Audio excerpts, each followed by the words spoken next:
Have you ever noticed that the people who achieve extraordinary success often operate in solitude?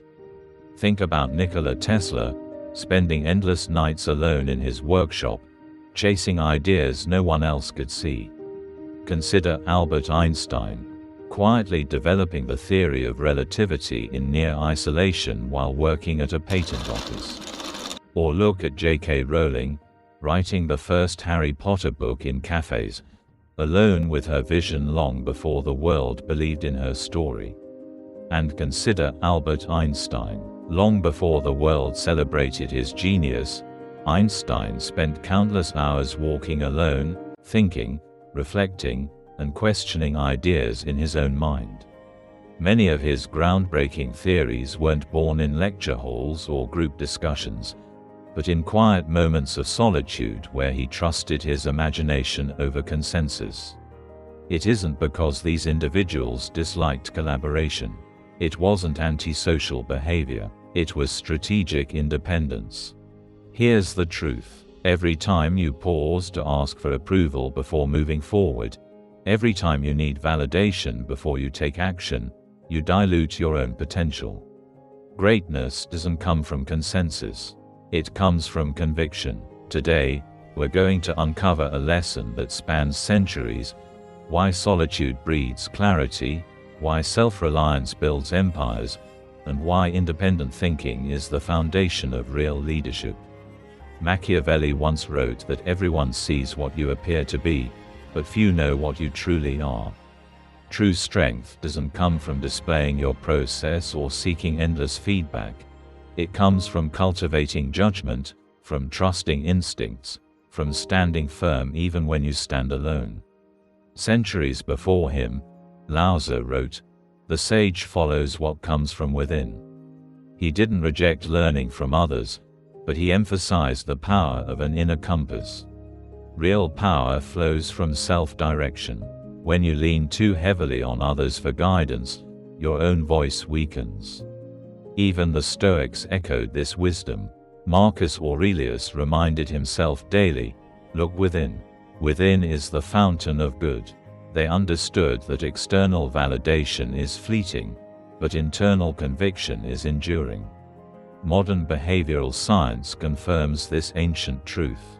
We humans are wired to conform. We avoid standing out. We follow the crowd because it feels safe. But safety doesn't create breakthroughs. Consensus doesn't lead to innovation. Think about the last time you worked on a project where everyone had input. What was the result? Probably delayed, compromised, watered down. Now think about the moments in your life when you created your best work. Chances are, you were alone, relying on your own preparation, guided by your instincts, not by a committee.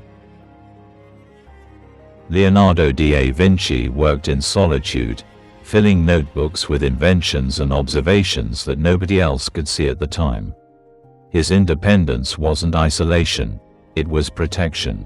His genius required space to grow. Alexander the Great's bold victories often came when he ignored the cautious advice of his generals. At Gaugamela, his advisors recommended retreat. Instead, Alexander trusted his preparation, defied their fear, and won against impossible odds. Fast forward to the business world. Blockbuster drowned in committees, focus groups, and data. The pattern is clear. Those who depend on consensus often miss opportunities. Those who trust themselves create history.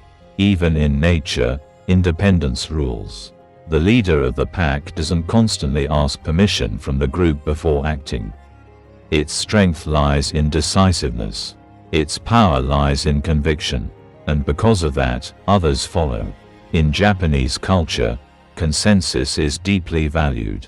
But leaders like Masayoshi Son of SoftBank made some of the biggest, boldest moves not through group approval but by studying deeply, thinking independently, and acting decisively. His legendary investments weren't the product of committees, they were the product of conviction. Here's what most people miss. Exposing your ideas too early to too much feedback weakens them. Every opinion reshapes them, every suggestion waters them down. Innovation doesn't die from lack of input, it dies from too much input. Creativity needs protection, vision needs incubation, breakthroughs require solitude. If you constantly share your ideas for approval before they've matured, you strip them of their originality.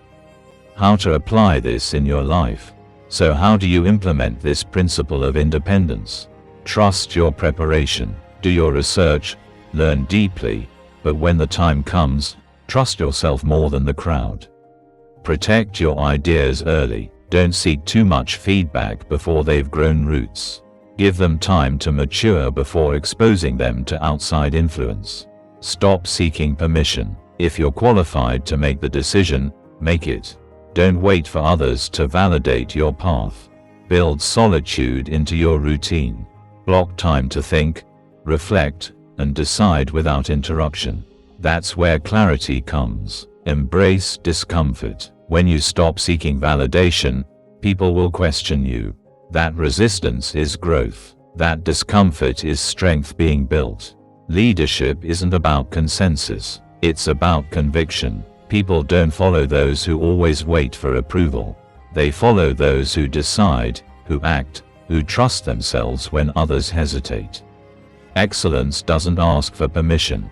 It doesn't wait for everyone to agree. Excellence prepares, trusts itself, and moves forward. So stop weakening your voice by always asking for validation. Step back from the committee. Protect your independence. Think deeply, prepare thoroughly, and when the time comes, decide boldly. Because the world doesn't remember those who always asked for reassurance. It remembers those who trusted themselves, stood alone, and changed everything. Thank you for watching. If this message inspired you, don't forget to subscribe, like, share, and comment your thoughts. And share it with someone who needs to start trusting themselves more. Remember, sometimes the most powerful decision you can make is to think for yourself.